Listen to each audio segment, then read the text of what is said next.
L'expression Big Bang a été utilisée pour la première fois par dérision lors d'une émission de la BBC en 1949 par le physicien Freidold, qui en fait refusait ce modèle. Il pensait que l'univers était fixe, comme beaucoup de gens à son époque. Alors, selon la cosmologie actuelle, et reposant sur de multiples observations, que je ne mentionnerai pas ici, notre univers est issu d'une singularité qu'on appelle le Big Bang, qui a eu lieu il y a 13,8 milliards d'années. L'univers était alors extrêmement dense et chaud, composé de matière, d'antimatière, de rayonnement. Et sous l'effet de l'expansion, sa température a diminué, tandis que son volume a considérablement augmenté. Alors j'aime beaucoup cette image, vous voyez la singularité initiale, le Big Bang. Donc ça, c'est l'axe du temps. Et ici, nous avons, alors ça ne devrait pas être des galaxies, ça devrait être des amas de galaxies. Mais là, on met des galaxies. Vous pensez par exemple que sur un ballon, vous mettez des petites pastilles que vous collez. Et puis vous gonflez le ballon. Donc les petites pastilles, elles vont s'éloigner les unes des autres. Ou alors vous faites un pudding avec un gâteau avec des raisins secs. Et vous voyez, au fur et à mesure qu'il grossit, qu'il gonfle avec la levure, eh bien, ça s'éloigne. Vous savez d'ailleurs que actuellement, la théorie la plus connue, la plus standard, c'est qu'on n'a que 4,5% disons, de matière ordinaire. Tout le reste, c'est l'énergie sombre, la matière noire. Donc, les physiciens maintenant sont « Oh, c'est un mystère. C'est un mystère. On ne sait pas. » Alors, j'invite celles et ceux qui pourraient être intéressés à prendre connaissance, si ce n'est déjà fait, du modèle Janus, proposé par Jean-Pierre Petit. Janus qui regardait dans deux directions opposées dans la mythologie grecque. Et Jean-Pierre Petit a déjà 83 ans. Et il vient d'être contesté en janvier 2019 par un physicien. D'ailleurs, il l'a accepté tout à fait. Mais il a répondu aux contestations, il a corrigé certaines choses. Et depuis, c'est le silence complet. Et il circule dans le monde des physiciens que son modèle n'est pas bon, alors qu'il a su, à cet âge-là, rectifier son modèle. Mais il a demandé un droit de réponse et on ne lui accorde pas dans la science officielle. Le modèle Janus permet d'éviter l'hypothèse de l'énergie sombre, faite en 1998 après la découverte de l'accélération de l'expansion de l'univers. Et on peut éviter aussi la matière noire. Parce qu'on dit que pourquoi il faut de la matière noire, c'est parce que sinon, les galaxies, on a calculé, il n'y a pas assez de matière, elles se déliteraient, elles ne pourraient pas rester. C'est pour ça qu'on imagine là. Alors donc, on fait des recherches énormes. Si vous saviez combien ça peut coûter dans des laboratoires souterrains pour chercher des particules de cette matière noire qu'on appelle les WIMP, c'est-à-dire faiblement des particules qui massives mais qui interréagissent faiblement avec notre matière usuelle. Eh ben, ça fait des décennies, hein. Ils ont toujours pas, mais ils désespèrent pas, on dépense des millions, peut-être des milliards pour ça.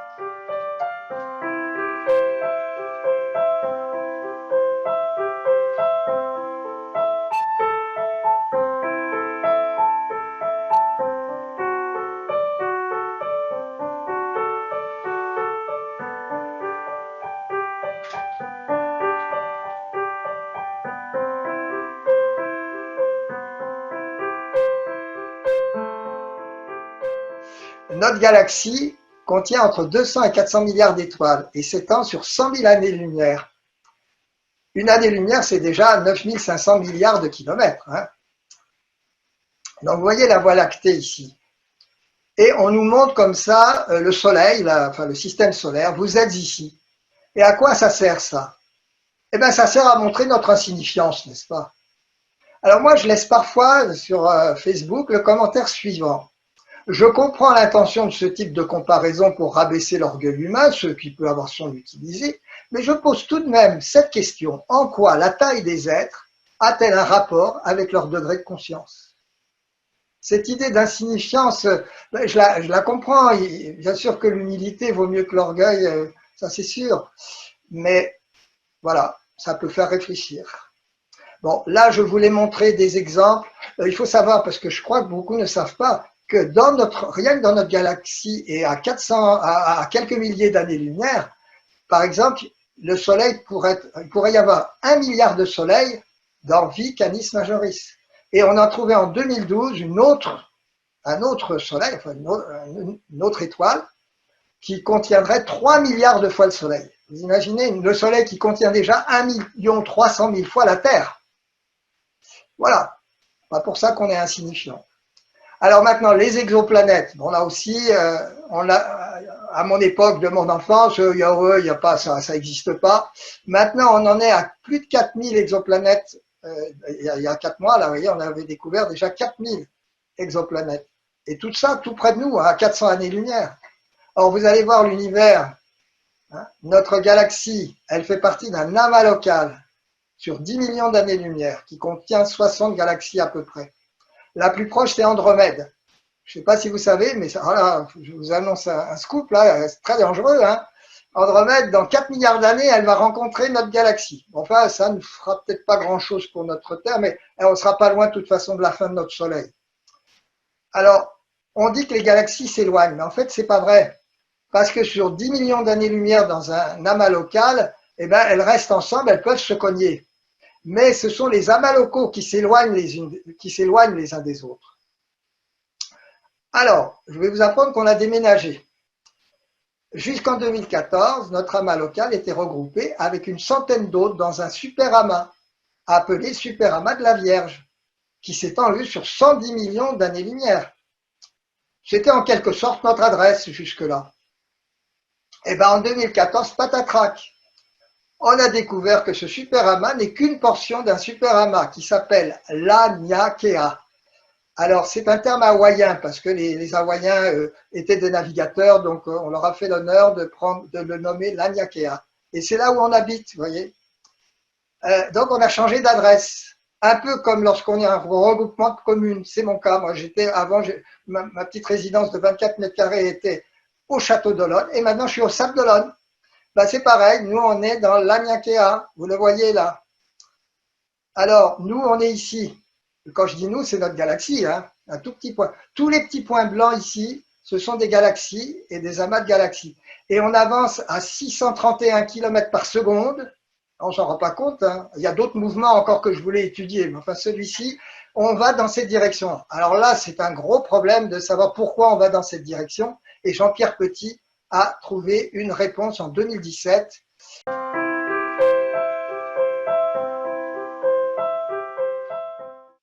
Alors, voici que j'avais prévu aussi de vous parler en physique quantique des fentes de Young qui mettent en évidence la dualité onde-particule et le rôle fondamental de l'observateur. Je voulais aussi vous parler de l'application quantique qui met en évidence que dans certaines conditions, les distances, aussi grandes soient-elles, ne sont pas un obstacle au passage instantané d'informations. C'est ce qu'on appelle la non-séparabilité ou la non-localité. Et je suis persuadé que notre conscience est de cet ordre-là. Évidemment, je vais irriter les scientifiques purs et durs en disant ça. Ce phénomène est utilisé en cryptologie et sera bientôt une des clés des ordinateurs quantiques qui iront des millions de fois plus vite que les ordinateurs actuels. Alors, je voulais aussi vous parler en théorie de la relativité restreinte. Plus on va vite, plus l'écoulement du temps ralentit. Ceci étant illustré par le paradoxe des frères jumeaux de Langevin.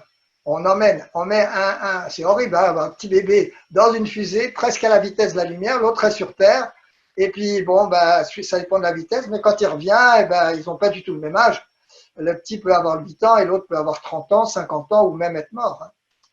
Alors aussi en théorie de la relativité générale, toujours bien sûr par Einstein, le fait que plus la gravité est forte, plus l'écoulement du temps ralentit. Vous pouvez repenser au film Interstellar pour ceux qui l'ont vu. Et bien, si les GPS ne tenaient pas compte de ces deux phénomènes, il y aurait un décalage d'une dizaine de kilomètres par jour. C'est-à-dire qu'au bout d'une journée, le signal GPS il serait à 10 km de l'endroit où vous êtes. Donc, ce sont vraiment des preuves. Il y en avait eu d'autres avant.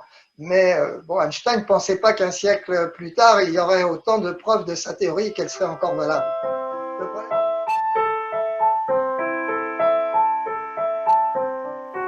Lorsqu'on se trouve à l'équateur, la rotation de la Terre sur elle-même nous entraîne à une vitesse de 1600 km/h.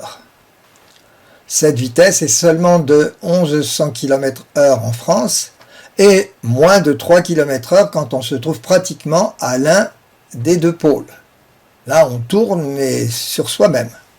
La vitesse de rotation de la Terre autour du Soleil est variable. mais en moyenne, elle est de 29,8 km par seconde, soit environ 107 280 km/h. On n'imagine pas à chaque instant de notre vie que l'on avance à 107 280 km/h. La vitesse de rotation du système solaire autour du centre de notre galaxie s'appelle la Voie lactée, eh bien cette vitesse est d'environ 800 000 km/h.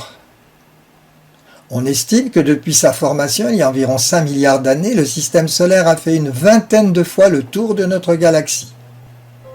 Rappelons que la Voie lactée contient entre 200 et 400 milliards d'étoiles et qu'elle s'étend sur 100 000 années-lumière de façon quasi circulaire avec des bras en spirale. Vous êtes ici, le système solaire, dans la galaxie. Notre galaxie fait partie d'un amas local qui comprend une cinquantaine de galaxies. Jusqu'en 2014, cet amas local était regroupé avec une centaine d'autres dans un superamas appelé superamas de la Vierge, s'étendant sur 110 millions d'années-lumière. Mais en 2014 a été mis en évidence que le superamas de la Vierge n'est qu'une portion d'un superamas appelé l'Aniakea qui s'étend sur 500 millions d'années-lumière. L'Aniakea est un terme hawaïen qui signifie horizon céleste immense. On l'a choisi en l'honneur des navigateurs d'Hawaï qui se guidaient beaucoup sur les étoiles. Depuis 1973, on avait remarqué que l'amas local se déplaçait à 2,3 millions de km/h, c'est-à-dire 630 km par seconde. Cette vitesse intrigua car l'expansion de l'univers ne suffit pas à l'expliquer. En 1986 a été émise l'hypothèse du grand attracteur situé à 150 millions d'années-lumière du système solaire et comprenant 6 amas locaux. Mais les forces gravitationnelles ne permettaient pas en fait d'expliquer cette vitesse de 630 km par seconde. En 1989, on a découvert un superamas dans la même direction, susceptible d'expliquer cette attraction. On l'a nommé Shapley en l'honneur de l'astronome Harlow Shapley qui en avait découvert une partie en 1936. Il est situé à 600 millions d'années-lumière de nous, de notre système solaire, et comprend environ 25 amas locaux. Vous le voyez sur cette image représentée en haut à gauche. Vous voyez l'Aniakea, le superamas entouré d'un ovale orange, et je vais en dire quelques mots. La zone rouge représente des régions de haute densité de matière. Les zones bleues représentent des régions de basse densité. Les points blancs symbolisent des galaxies et les lignes blanches visualisent leurs mouvements généraux qui convergent vers le grand attracteur. Le point au centre indique la position de la Voie lactée, un petit point bleu au centre. Mais cela ne suffisait toujours pas à expliquer cette vitesse de 630 km, ni la direction du mouvement qui en fait ne pointait pas exactement vers ces deux attracteurs. Le 30 janvier 2017, une équipe internationale d'astronomes a annoncé l'hypothèse du grand repousseur, The Great Repeller. Bon, repousseur est sans doute un néologisme, mais repoussoir, sa traduction correcte, ne me plaît pas beaucoup. Alors, il s'agit d'une région presque vide, située à l'opposé du superamas Shapley, et pouvant expliquer cette vitesse par la formation d'une sorte de dipôle, dont l'autre pôle serait soit Shapley, soit le grand attracteur dont on a parlé précédemment, qui appartient à l'Aniakea, soit les deux, suivant les articles que j'ai pu lire. Vous voyez ici ce dipôle avec chapelet attracteur et le dipôle repousseur. Voilà, comme une sorte d'aimant. J'invite celles et ceux qui pourraient être intéressés à prendre connaissance, si ce n'est déjà fait, du modèle Janus proposé par Jean-Pierre Petit, qui est susceptible d'expliquer l'existence de ce dipôle. Vous trouverez très facilement sur Internet les vidéos et les articles qui se rapportent à cette hypothèse.